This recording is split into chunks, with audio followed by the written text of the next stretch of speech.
Welcome to A Date with Darkness podcast, where I will be discussing the impact of hurtful and abusive relationships and how to overcome them so that you can move through your pain and get to the kind of healthy relationships you want, need, and deserve. I'm Dr. Natalie Jones. I'm a licensed psychotherapist based in California.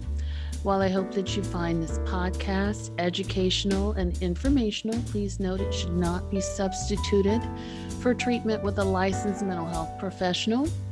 Also, due to the nature of the podcast, some of the information presented on the show can be sensitive to some of my listeners, so please note that listener discretion is advised. Hello and welcome to the special Father's Day edition of A Date with Darkness podcast. I'm so happy to be here with you today and chatting with you about women who've been hurt or abandoned by fathers who haven't been the stable figure that they've needed in their lives. On today's show, I'm going to be talking about a couple of different things. The first thing I'm going to be talking about is the way in which our fathers can leave us or abandon us or hurt us. And the second thing I'm going to be talking about, and I'm going to kind of roll that in there, is things, ways in which that shows up in our lives. So if our father abandoned us through divorce or abuse, how that can show up in ways in which that shows up in our lives or in our behavior or in our feelings. I'm going to talk about that.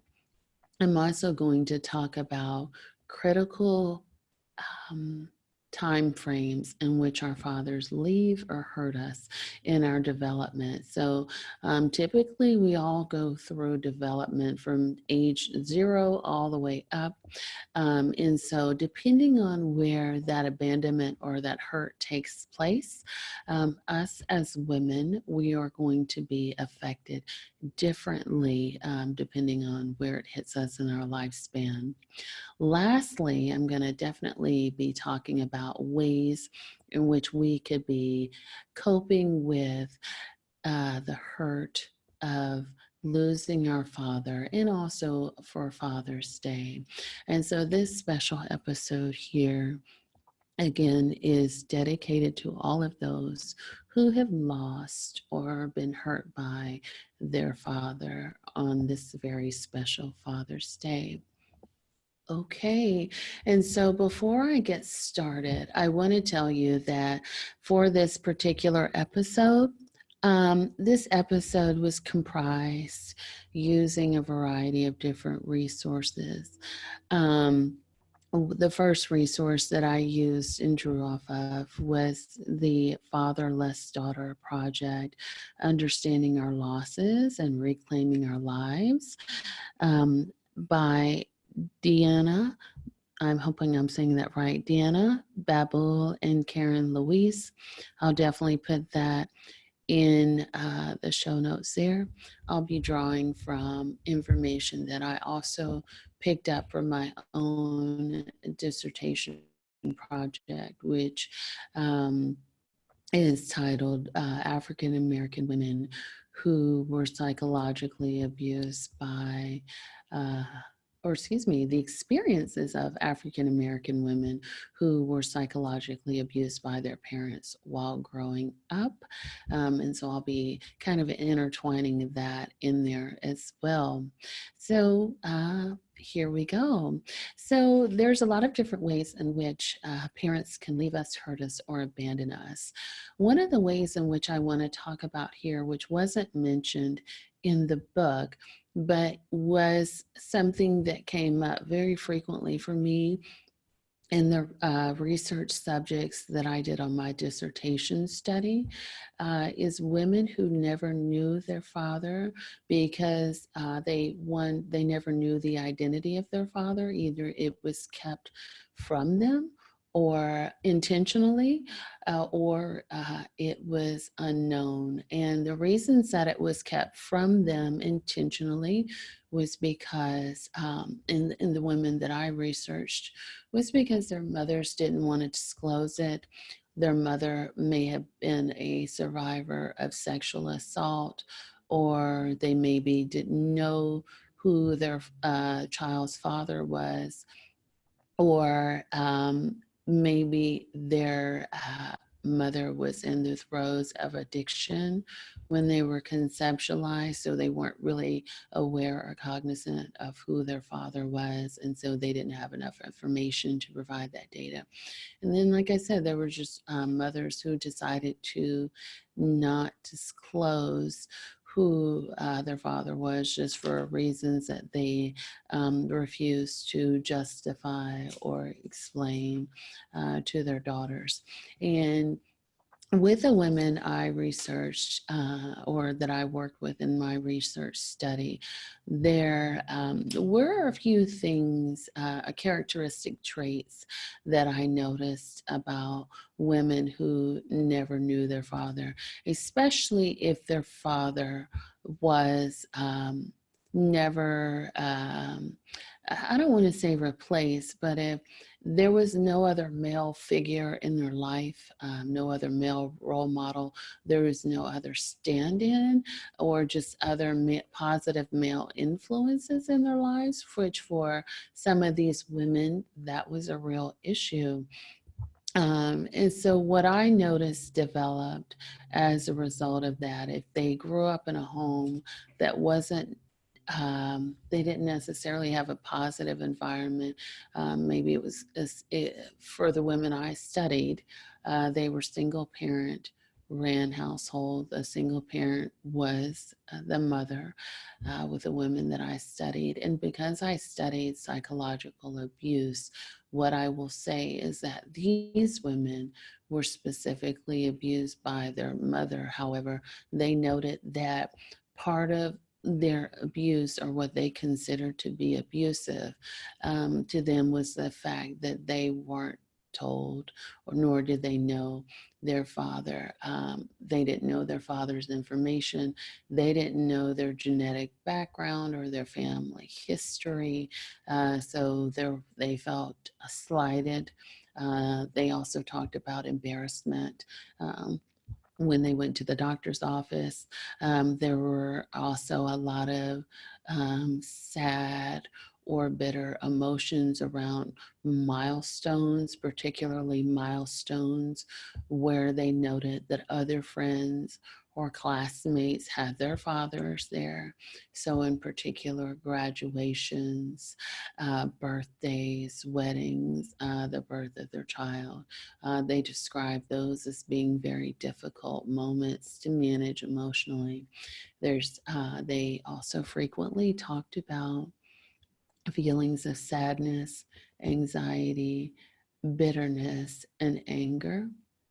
And also with women, adult women that I studied in my project that didn't have a father present, but may not have necessarily grown up in a nurturing environment. They developed issues with addiction, and also issues with antisocial behaviors.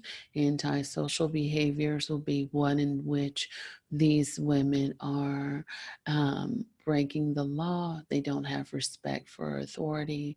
Or the other thing, too, that I also noticed, that's not really mentioned, that I did mention, excuse me, was that there was an intergenerational effect, meaning these women, which they had become very resentful of. They had always said to themselves, hey, I don't want to be like my mom. I don't want to not have a father in my children's lives. So I'm going to work really hard to make that happen.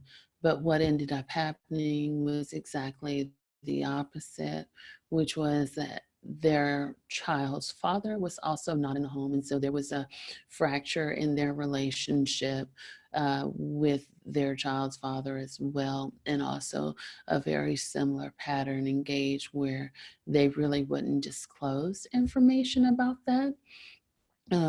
So that was also an issue. And then they also became, they internalized resentment towards themselves and became angry with themselves for continuing that trend. And they really couldn't understand why that happened to them all over again. And so, again, that was basically from my research study. I had 8 participants, I believe, and they all had some very similar backgrounds. So the second type of loss that women experience from their fathers is through divorce. So their father what happens in divorce, according to the book Fatherless Daughter Project, is that, you know, from what they're saying, and from what I know, also is that divorce can definitely fracture a family beyond repair sometimes, especially the nastier it is. There can just be a lot of damage that's done. Some of the ways in which that happens towards daughters is daughters, one, may internalize blame. So they may blame themselves for the divorce. And then some other things that might happen as a result of the divorce is the parents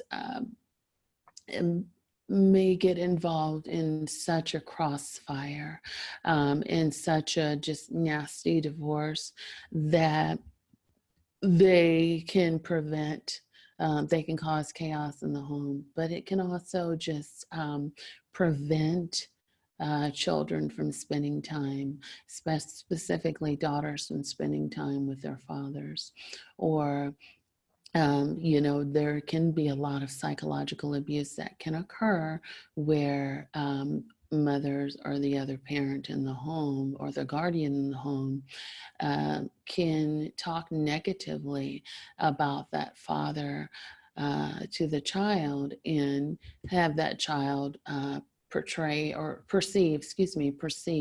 their father negatively as a result of what they're being told by their primary caregiver or givers. The other thing is the father may move away as a result of the divorce. The father may begin a new family and just kind of start his own life and not necessarily move away, but just kind of even be in the same town or city or street even and just start a new life and not really have anything to do with their own kids. And that can be whether or not the divorce is nasty. There can be a finality to a divorce in which fathers decide to walk away for various reasons from the family, and unfortunately, for girls, it does have negative consequences if any of uh, those things that I mentioned do occur. And some of the things that may happen, for young girls if their father leaves as a result of the divorce, is that daughters may become exceptionally critical of their father and of the decisions that their father makes after the divorce has occurred. So if that father moves away, if that father decides to get remarried, if their father decides to have another child, if their father makes any attempt to kind of connect with him, or whatever decisions their fathers make, they can then also become critical. This can happen for a variety of different reasons. Reasons can be that they internalize some of the negative feedback that they've gotten from perhaps mom or the other caregiver, in which there's a lot of contention towards the father.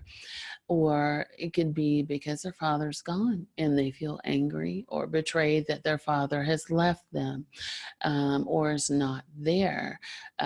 They could feel jealous now that they're not as um, part of their lives as they once were.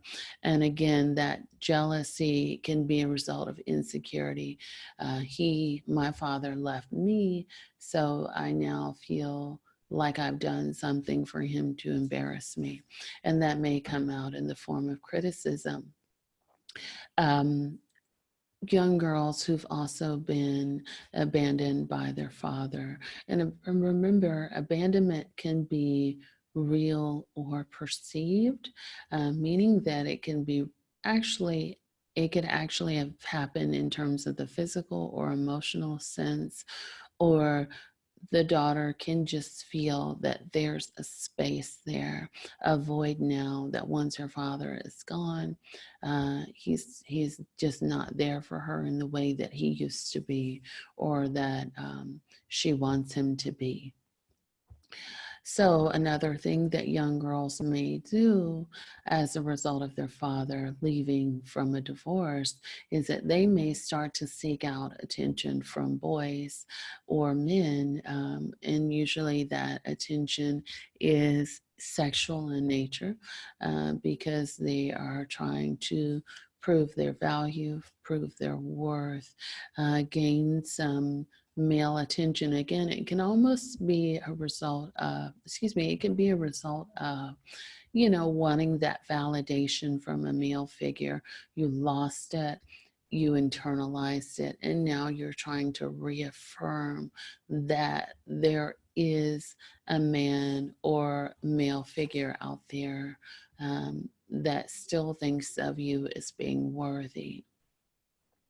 Along with seeking attentions from the opposite sex, young girls can also be seeking attention from other adults. And so they may try to pull to get attention, extra attention from teachers, or from grandparents, or just other adults in their lives in general, because they are feeling fear of being abandoned again. And so when you're feeling afraid of being abandoned or alone, then we have a tendency to want to pull from others to be in our space. Young girls who also have experienced abandonment from their father can become physically aggressive and also have issues with authority. So these are girls that may lash out, want to fight, bully people, or just not respect the rules. So they may stay out late past curfew. They may engage in criminal behavior and or criminal thinking. Um, and then, lastly, what I will say about girls who feel abandoned by their father due to a divorce is they are often left wondering. So there's a big question mark there. They wonder where he is or why he may have left, and what could you have done, or what did you do that kind of caused this abandonment? So there's some questioning there. The other way in which our fathers can leave us, um, and it can be intentional or unintentional, is through death. And the way in which our father dies can also have a direct impact. So if the death is sudden or violent, death, we often feel like we don't have closure. There's a lot of questions around what happened, why it happened, and maybe we even question God or a higher power, or whatever you may believe in. You may question yourself and perhaps your last few interactions with your father and maybe your actions, you might question why you didn't say I love you or why you didn't behave well enough. Versus, I talked about sudden and violent deaths. The other kind could be suicide. Suicide is often viewed as selfish.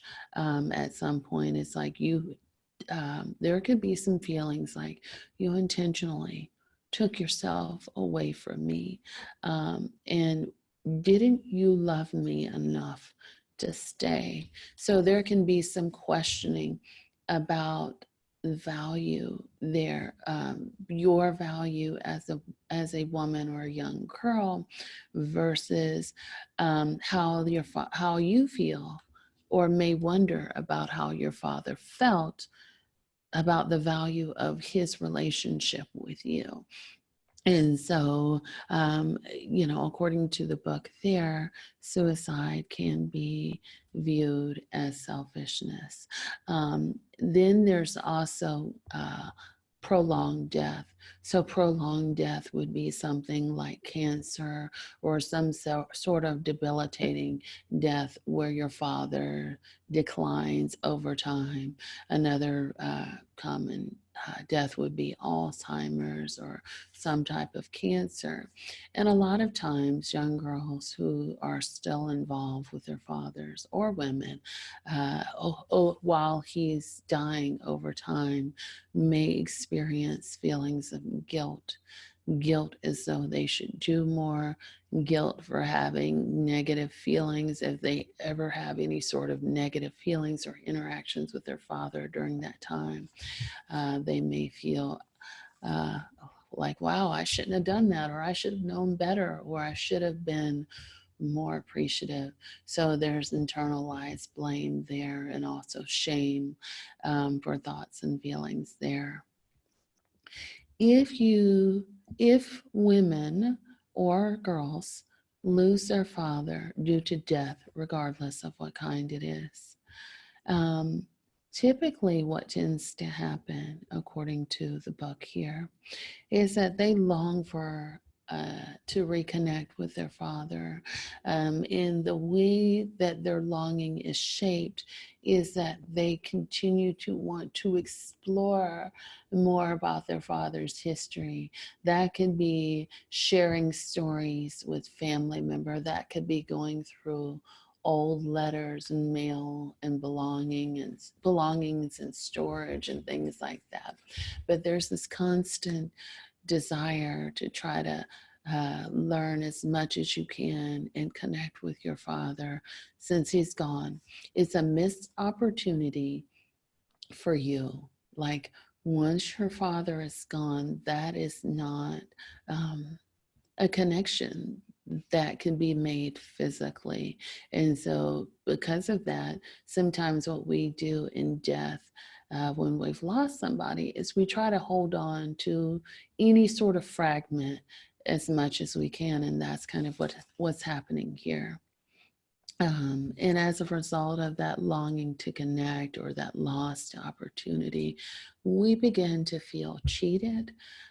Somehow we might question again God or our higher power. We might question life in general. We might feel feelings of anger because we feel robbed of the opportunity to have that relationship somehow. We might feel robbed of the opportunity of what the potential that the relationship might have had. And again, that can be real or perceived. Like maybe your father wasn't the man who you needed him to be, but perhaps you longed for him to be someone else. But you now feel robbed of that opportunity that he could have any sort of potential into developing into that person because of that, because he's gone.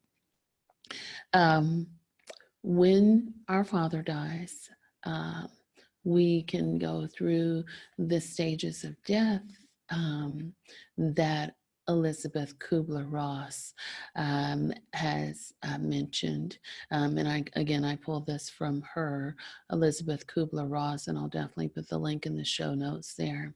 But she talks about denial, anger, bargaining, depression, and then finally acceptance if we work our way through the stages of grief or death. In denial, that's exactly as it sounds. We cannot come to terms with or grips the reality that our father has died. It seems like it's a bad dream. We're going to wake up. We're hopeful that if we close our eyes tomorrow, this will kind of be blown over. We just don't want to accept the reality, and we can't accept the reality that he's gone. Anger around a bunch of different things. It could be anger that he's gone, anger, like I said, with a higher power that he's gone. It could be anger that your father didn't accomplish things. It could be anger within yourself that you didn't connect the way you wanted to with him. Bargaining, in bargaining stages, that's exactly what it sounds like. We try to make a bargain within ourselves or within our higher powers. If you do this, then I will do this. If you bring him back, if I could just have that opportunity back, then I promise I will or won't do this. Just, fulfill that. And I won't do that. I really want my father back. And you start bargaining there for that. Depression is just as it sounds.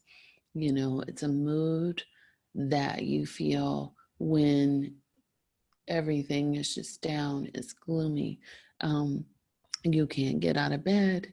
That's all you think about. You could be crying. You could be isolating yourself from other people. And if you effectively work through all your steps of grief, there is acceptance. Acceptance means that you have finally come to terms with how, what, where, when, how, and why your father died. So you've come to accept that he's gone. This is it. This is the reality of the situation. This may have been how I lost him. And I know that that's what's happened, and I've come to terms with that. I'm not going to try to go back and forth. I'm in my mind. I'm not going to try to go through all these steps to bring him back or what have you. This is what it is, and I've come to terms with it. And that's really, you can use these steps for any of the losses that I go through here. But that's what she says there. Another thing that we do when we lose our fathers through death is that we romanticize our fathers. We romanticize maybe the person that he was, or the person that he could have been. So we put him on this pedestal and give him this godlike complex. So we idolize him. And we don't speak negatively about him. We only remember the fond things as girls. So that's what girls may do, is that they may start to think, and again, that's a protective mechanism where you don't remember or you don't want to recall any of the bad stuff, but you only think about some of the good stuff, and maybe even expand on it a little bit or make it more than what it was, because you are painting this picture in your mind that what you lost was a good man, and so you may idolize him. Another thing that we may do is we avoid. So avoidance is something that's very common. Feelings of abandonment, feelings of your father being gone, due to a divorce, he might be somewhere else with someone else or starting another family, or he just may be gone from you, or just the fact that there is a separation or a fracture from the family. That could be something that you don't want to think about. You have been used to living life a certain way with your family. And so dealing with um, or coming to terms with the negative feelings or the hurtful feelings or just the feelings of being in limbo or stuck may be very difficult for you. And so you may avoid feelings associated with thinking about him, thinking about the situation or the circumstances in which he left. And also, as on a way to kind of avoid your father, you may project that onto all men and start to avoid all men altogether. And that's for an indeterminate amount of time. Again, as I stated before, internalization of blame is also very common. So, another way in which we can lose our fathers is if our fathers are incarcerated. And that also and that's also a tricky situation, right? Because sometimes our fathers can be incarcerated and they can stay in, right? Or they can be incarcerated and they can come out and completely change their lives and turn around, or they can be incarcerated and then continue to kind of go back and forth between jail and the community. There's not a lot of consistency there. Or your father can be incarcerated and come out, and then he's still doing things that he shouldn't be doing. And so depending, again, that can vary. There's some variation there, but it once again, for girls or women who their father um, is incarcerated. And again, I worked a lot with women who had fathers that were incarcerated in my study, or I studied them, not worked with, but I studied them.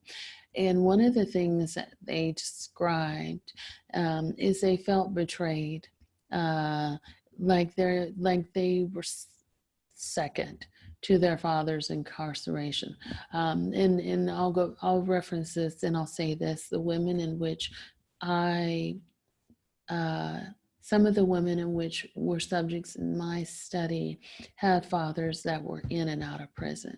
I don't think I had any in there whose father was in prison and then came out and did fine. No, there was a lot of inconsistency. And so they felt second to prison or incarceration, though they felt like the father would rather do time than be with them or be a family with them. And so they felt cheated out of a father.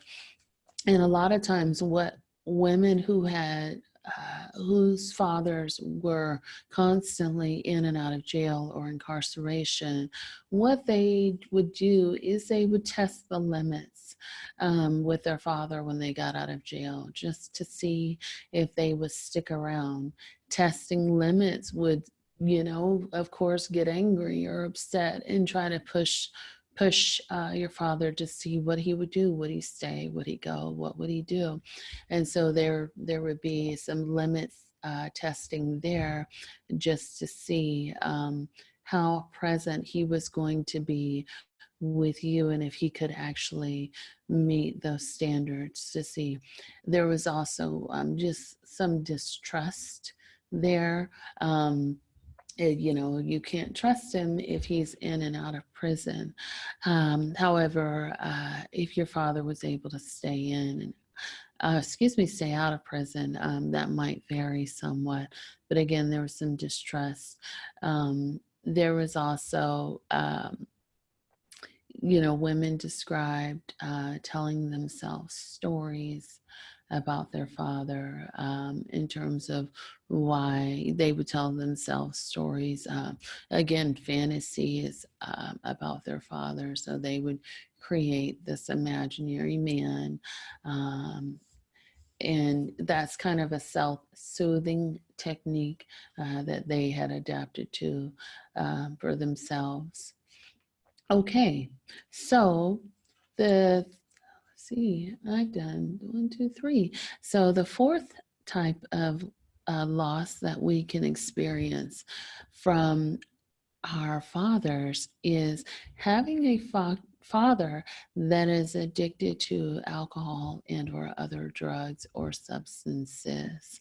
What happens here when you have a father that has an addiction? You become second, third, fourth, fifth, and on down the line to that addiction. And so what happens is these women tend to feel abandoned by their father because they're never the primary, they're never considered first in their relationship with their father. They're considered after everything else. And, you know, there could, even if your father is a functional alcoholic, there's still something lacking in the relationship in terms of consistency and stability. He may be able to get up and go to work, but emotionally, he might turn into a different person when he starts drinking. And so imagine if you have a father that turns into this completely different individual, may fly into a rage, or he may become funny, or he may just go to sleep. Something happens as a result of that drinking, right? And so there can be a general distrust or not an inability to build a very secure relationship with a father and that has an addiction. Safety among men can also be an issue, right? Because when someone is drinking, a lot of times their behavior can become unpredictable and at times unsafe. And that unsafety can come in the forms of emotional, that can be emotional, you don't know what you're going to get, versus Jekyll versus Hyde. And then it could be financial. Is that person going to spend all of their money on, that addiction? One of my subjects in my study talked about how she and her siblings came home and they didn't get to have a Christmas one year because the addicted father stole all the Christmas presents and things that had been acquired and stole that for their addiction. And so, as you can imagine, a lot of the inconsistency and just feeling unsafe there. Again, you can feel anger and all of the other stages that I mentioned for grief. For those girls and women who were abused by their fathers, again, this could be abuse in a variety of ways, emotionally or psychologically, financially, sexually, or physically. I'm not sure why I can't talk today. So that could be any of those ways in which we experience abuse as women or young girls, is that women can misconstrue ideas of what love is or what a healthy relationship with a man looks like as a result of this type of abuse. And so what I mean by that is, some fathers may communicate to, who are abusive, may communicate to their daughters that their abuse that they experience is a result of love or caring about, or they may just say, I love you one minute and then abuse you the next minute. And so there could be just some misunderstandings about what healthy forms of love looks like. Women who've experienced abuse from their fathers can also have issues around setting limits, setting expectations, setting boundaries with men or with other people. So they may not know when to say no. They don't know when to, say something is unacceptable, or they may constantly do things to appease others just so that they can get that validation or acceptance. Another common theme would be something is like walking on eggshells in other relationships, right? Um, having the emotional ability as a result of your abuse.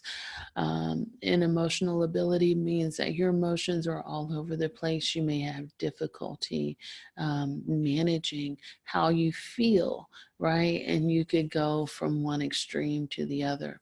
Also, depending on the type of abuse that you've experienced, specifically if it's sexual abuse, women can act out sexually, and that can show up in a variety of ways, such as promiscuity would be one of those ways in which they act out. There can also be misunderstandings or not really knowing what healthy sex is supposed to look like or what it's supposed to feel like. So at times they can reenact and fantasize about reenacting where they've been abused. Um, so, so that's those are the ways. And one other way I want to mention here is the father that's emotionally unavailable. And we can feel abandoned by, let me start out by saying what emotional abandonment is. That can be a father who can be physically and or emotionally, or excuse me, physically present or not present, but emotionally he is never present. And that can show up in a variety of different ways. That can be someone who doesn't care about how you feel. He's not interested in how you feel. He's not asking you about your feelings. He's not validating you about your feelings. He's not asking you about what goes on in your life. He's not helping you to problem solve. So that could be, again, even if he's physically there or not there, there could be some of that going on. There can also be a father who's in your life that is emotionally unavailable because he needs you to be more of a parent to him than he can be to you. And so he expects you to kind of run the household and take care of things and put you in the role of being the adult, and taking care of his needs, which can be, you know, it can definitely make you grow up a lot faster than you want to. And it can definitely cause you to have some misconstrued ideas about what roles are supposed to look like in a healthy parent-child relationship because you grew up way too soon. It can also cause you to have negative ideas around having children of your own or raising your own children. Maybe you have a negative view of children, or it could be too that you feel like you never had a childhood. So in some aspects, you want to recreate that for yourself, or you feel like that you are entitled to that for yourself. And so you've tried to find ways in which you do that. Other consequences that may develop as a result of having an emotionally unavailable father, of course, that is also something that can develop intergenerationally, in which you then have partners or other men in your life which are also emotionally unavailable. There can also be this feeling like you have baggage and that people can never be there for you, therefore they can't be trusted. And so you may feel like you have to be independent and self-sufficient. You cannot rely on others to help you, to problem solve, or to help you with any sort of needs, wants, or desires that you may have.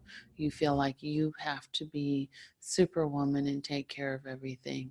And it actually may make you uncomfortable to rely on others for support or safety, even if that's emotional, because you're used to sort of managing yourself, or you can be used to managing yourself.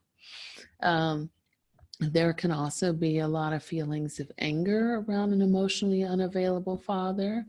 It could be something along the lines of, why can't he just grow up? You know, why can't he just be there for me for once? Why can't he just not be selfish? Or why can't he just be who I need him to be? Or why can't he just support me? So there can be some questioning around that.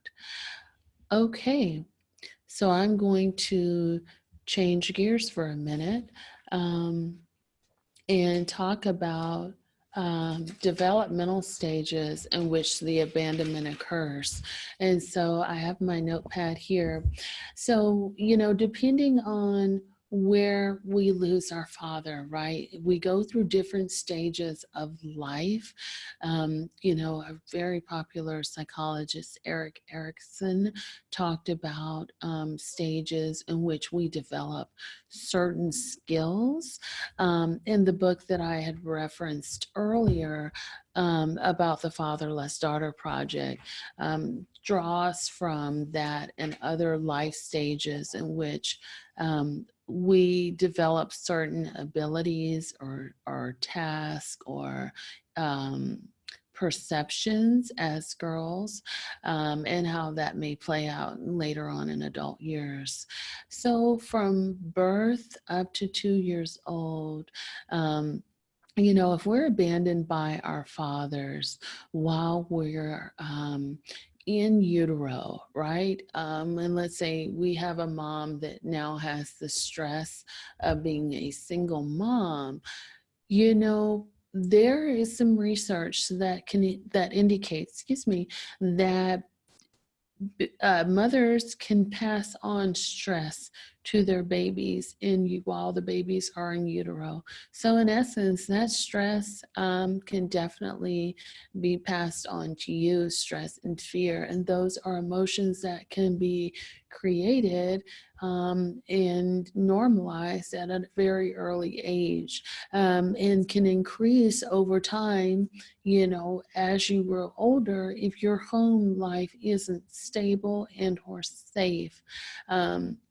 Because if your mother withdraws or she has any sort of trouble coping, you know, after you're born, again, your stress level may increase, your anxiety levels may also increase, and depression may also increase too.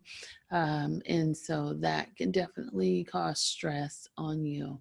And the authors talk about how, you know, if this if this continues, the stress continues, um, even if it's only for a little while, and then it later rectifies and the home becomes a lot more stable, even still, just having the stress of your father not being there for whatever reason, it can cause women at a later age, it can cause you to go to have unstable relationships.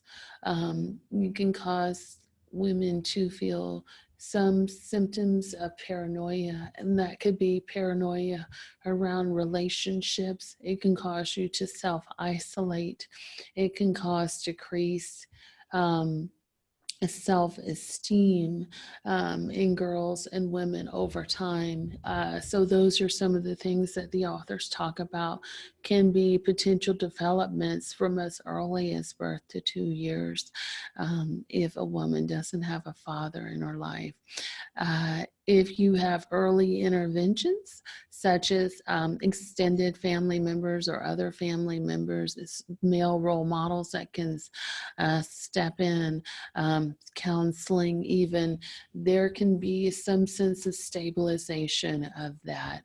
And again, I just, with this show, I don't want to discount the ability of single mothers to raise a child without a father present. However, what I do want to draw attention to is that a father figure is definitely according to the material that I've researched, is just as important as having a maternal figure there. So these roles have, according to the research here, have been demonstrated to be something that is needed. And so again, I'm not taking away from single parent homes or single parents, but I will say that, I do think that something that has happened, or what I've noticed, is that the role of the father um, can be minimized, but this research draws to light that no, a father figure or the father is just as important. Okay, so that was just my little sidebar there. Okay, so from the ages of 2 to 4, this is a toddler.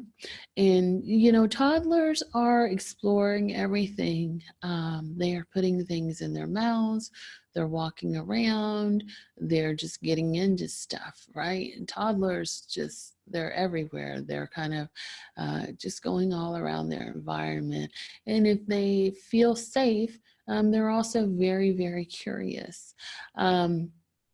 However, what the um, book was referencing, when I read it earlier, when I was kind of going through, is that they say that, healthy interactions with the father, if they're missing, or a paternal figure, then this can interfere with the development.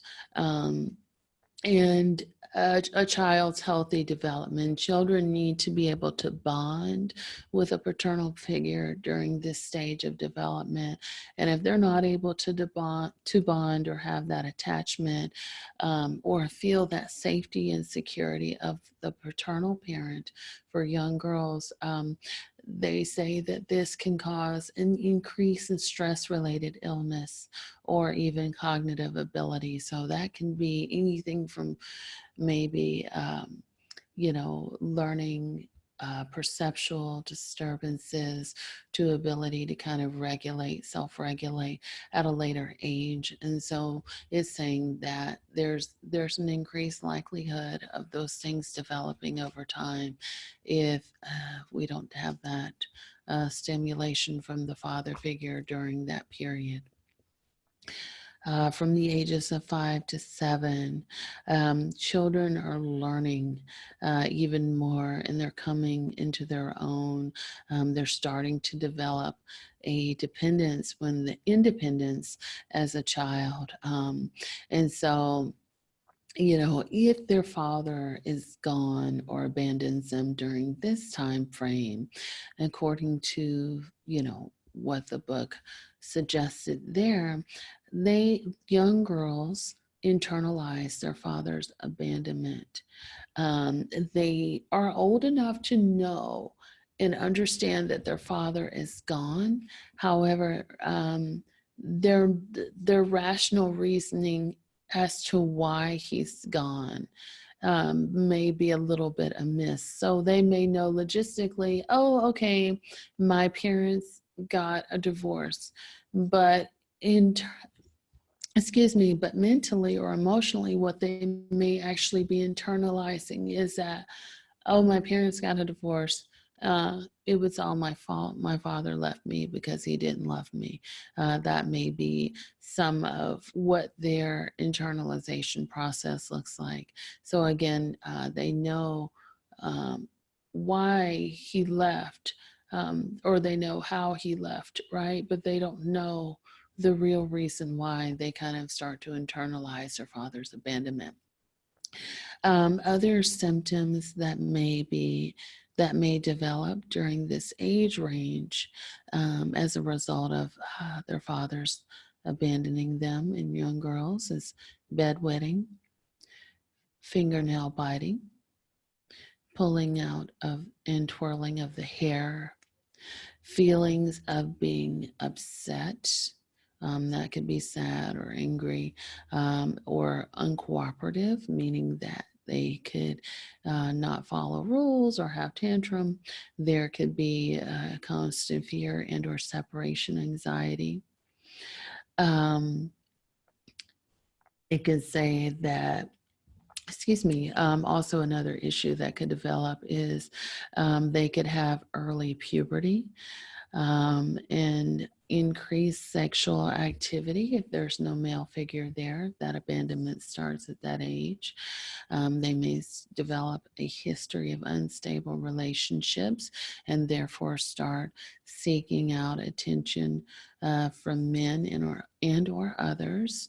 And if their mother has maybe moved on, or does move on at some point with another man, what they may start to do, according to the book The Fatherless Daughter Project, young girls may start to replicate the behaviors that they learned from their mom with men, and so they're basically focusing their attention on the one role model that's left. Let's see. So the daughters may also feel left out when you see other people or other peers with their daughters. You may start to feel really left out or really resentful that your father is not not there, or is gone. And thus, that may cause you to have nightmares. As a young girl, you may be in nightmares about being left, or your father being gone, or just abandoned somehow, which you may be fearful, or, you may cry a lot as a result of him being gone. From the ages of 8 to 12, young girls are really starting to come into their own individuality. And young girls who are abandoned by their fathers from this age on up, this is some of the things that may happen to them. They compare their families to that of other families that they know. So that's, approaching teenage years. So that's when we really start to get into comparing our families and our upbringing. And again, here from ages 8 to 12, we may understand why our father is gone here. So we may understand that he left again because of a divorce, but we don't necessarily have the coping skills to deal with why he left. And as teenagers typically go through a stage of rebellion anyway. And again, with young girls here, they may rebel even more and distance themselves from their family while they're processing their grief. Young girls from the ages of 13 to 19 who have experienced abandonment from their fathers, they are trying to, during the ages of 13 to 18, what I will say here and what the book reference is that young women around this age are still trying to figure themselves out. They are approaching womanhood. And again, this is the teenage range of years. So of course, as teenagers are constantly worried about image. And this is no different here. Young girls who don't have their fathers here, They are worried about what others are going to say about their father not being present. They may have, or you may start to see them having difficulty setting limits with male figures. So that means boys and or men. They may start to question their identity. They may start to engage in sexual promiscuity or substance abuse, cutting, eating disorders, or they may feel the need to belong. And they may start to ponder and or attempt suicide. Again, young girls who've experienced abandonment from the father may also internalize blame and separate themselves from the family as a result of that. Um, all right, so from age 20 on up, this is young adulthood on up.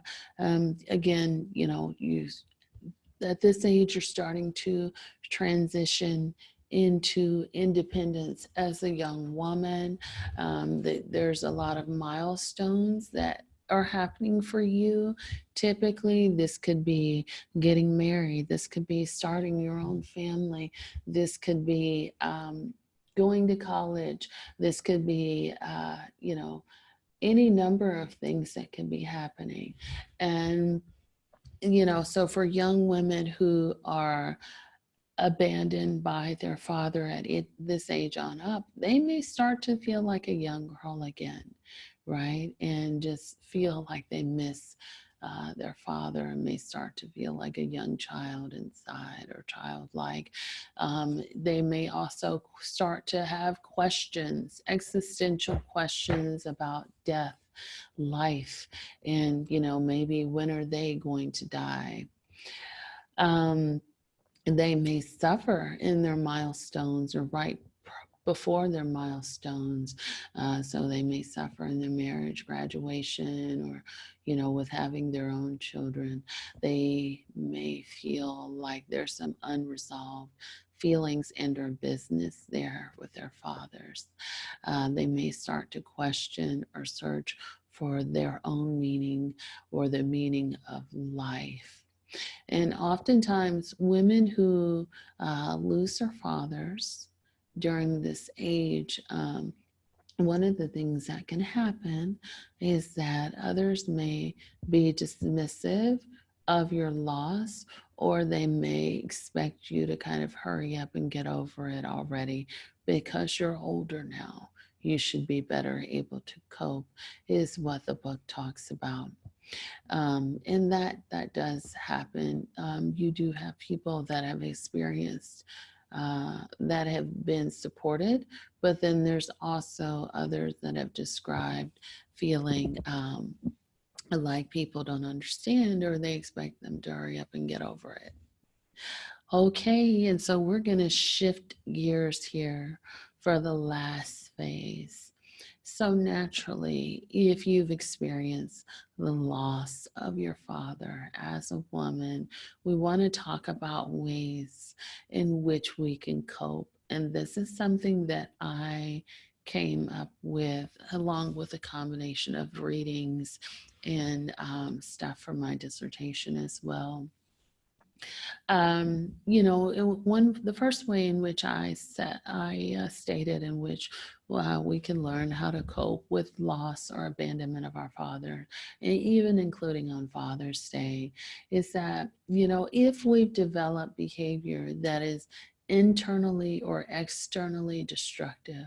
So that means if we are internalizing blame, we are feeling guilty, we are feeling shameful, we are talking to ourselves in a bad way, or we're acting out by having toxic relationships that don't work for us, or doing, other self-harming behaviors such as cutting, things of that nature. Um, we want to try and set limits with that type of behavior and try to take your power back. And this is not something that can necessarily be done alone or without the assistance of someone else. Maybe you need a counselor, maybe you need a psychiatrist, maybe you need medication, but it's definitely, and maybe you need the support of other family and or friends that can definitely help you kind of, corral all this stuff in. But you definitely want to start setting limits, because grief and loss are terrible things that happen, but you don't want it to take control over the rest of your life. And so you want to definitely try to obtain some of your power back. Another way in which we can cope, number 2, is doing some self exploration and reflection. This is by journaling, going to therapy, being mindful, mindfulness and meditation, working on grounding. So, grounding your emotions and focusing on your senses, focusing on being in the moment and being still with yourself. And journaling is just kind of like your own private self reflection. Those can be ways in which you could work on yourself at home. Um, so, the third way in which you want to do cope can be by um, getting some peace or establishing peace for yourself. And the way that you can establish peace could be by letting go, accepting, and forgiving. Letting go of the idea that your father is going to come back or should come back. You may also be letting go of the romantic fantasy of when I say romantic, I don't mean like love lust. What I mean is the idyllic father that he should have been or that you wanted him to be, and just kind of coming to terms with he was who he was.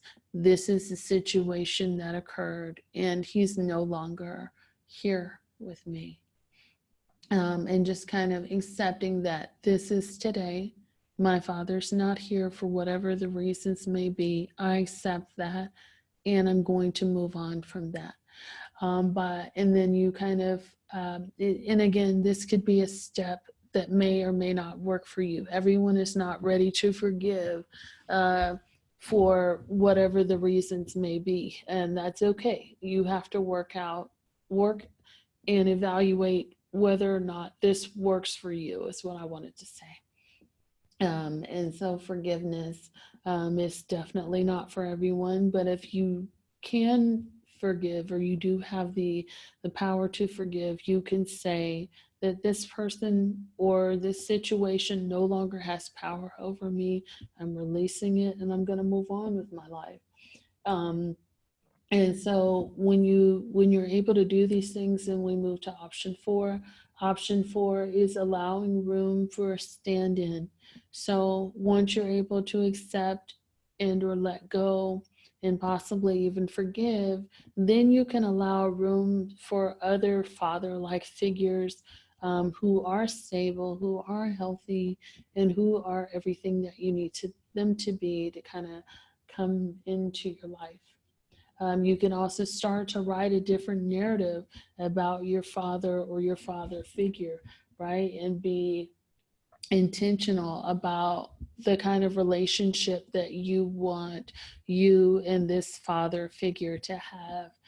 Whereas you didn't have a choice before about the loss or the abandonment or abuse or whatever it was that you experienced, you can be intentional now because you do have that choice. And so basically, you can write your story in this chapter from here on out. Okay, so that was a lot. I am hoping that you really found this podcast to be useful today. And I really hope to hear from you at adateWithDarkness@gmail.com. And remember to please share the podcast with others, and be sure to hit that subscribe button. And until next time, I look forward to hearing from you. Be well.